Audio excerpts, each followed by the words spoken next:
Кім лайк басады, Құдай тағала лайк басқан саусағына құт береке берсін. Енді лайк баспағандарды ештеңе айтпай ақ қоямын, өздерің біліңдер. Оны қолдан жасады. Ол ешқандай да вор в законе емес еді. Оны енді қылмыс әлемінен азды көпті енді адвокат болғаннан кейін хабарымыз бар, біздер анық білеміз оны. Қазір енді не көп сарапшы көп. Қазір не көп батыл пікір айтатын адамдар көп. Былайша айтқанда болар болып бояу сіңгеннен кейін. Мен тек бір ғана нәрсені айтайын.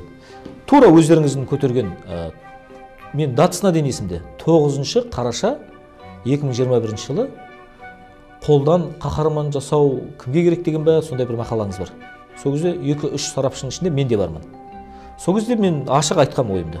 Бұл белгілі бір органның қолдан жасаған қуыршақ жаңағыдай былайша айтқанда енді ол дәл сөзбе-сөз есімде жоқ, бірақ осындай ой білдіргем. Мен сол ойымда қалам. Ол кезде енді кешірерсіз Деке Арман күшінде жүрген азамат еді. Ол Қазақстанда көптеген ішкі мәселелерге араласып отырған, шетелде болса да араласып отқан азамат еді. Ал енді қазір құлан құдыққа құласа, құлағында құрбақ ойнайды дейтін еді. Қазір енді тепкілесек, кішкене мен маған ыңғайсыздау. Бірақ мен ол биікте жүрген кезде айтқан пікірімді айтып отырған себебім сол. Оны қолдан жасады.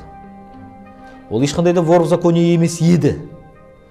Оны енді қылмыс әлемінен азды көпті енді адвокат болғаннан кейін хабарымыз бар, біздер анық білеміз оны. Және қылмыс әлемінің оған қатысты шығарған үкімінде білеміз, былайша айтқанда. Сол үшін Қазақстандағы біраз белгілі қылмыс әлемінің серкелері қамалғандығын да білеміз. Ал оның бәрін кім жасады? Дәл қазір қамауда отырған ұлттық қауіпсіздік комитетінің басшылары жасады. Ол не үшін ұшып келді Алматыға?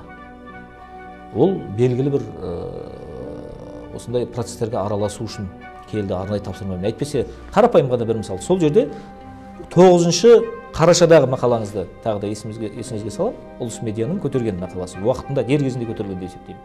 Әйтпесе оған дейін де біз пост жазғанбыз, бір бақтарға сұхбат берген, бірақ негізі ашық түрде осы мәселені көтерген өзіңіздің Ұлыс медиа болады.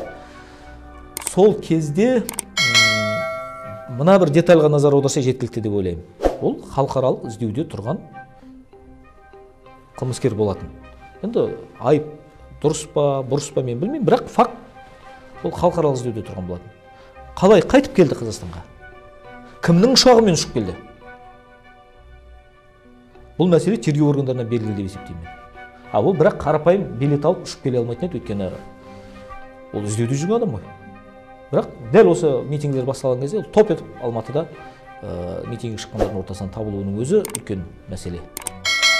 Енді басқа жағын айтпай қояйық. Я вижу там некоторые шакалы, твари, блядь, трусы, нахуй, которые говорят, что типа на меня напали, что меня там побили. Я вышел на площадь один к своему народу, без оружия, потому что я гражданин Казахстана, патриот своей республики. Я не боюсь свой народ, и народ меня не боится. Просто такие провокаторы, шакалы, черти, нахуй, у которых духу не хватает прийти к нему в лицо, как шакалы, вот, видите, сзади кинули. Спереди у меня все чисто, потому что у них духу нет, они твари, потешишники, отправляют молодых людей на смерть, а сами сзади остаются. Я мужчина, по милости Аллаха, я боюсь только Аллаха. Я никогда ни от кого не прятался и не прячусь. Я из-за этого и вышел к своему народу. Я мог там умереть, я готов умереть. За ценность, за нашу независимость, за нашу страну, за нашу республику. Но в первую очередь ради довольствия Аллаха. Но не ради этого беспредела. Вот эти твари такие, сука, как Аблязов или там другие, блядь, которые это все спровоцировали, а теперь сидят, им все равно. Они во Франции сидят, трусы нахуй. Только, блядь, по телевидению выступают, всех, блядь, как скот видит, что все умирали. А я здесь, я рядом со своим народом.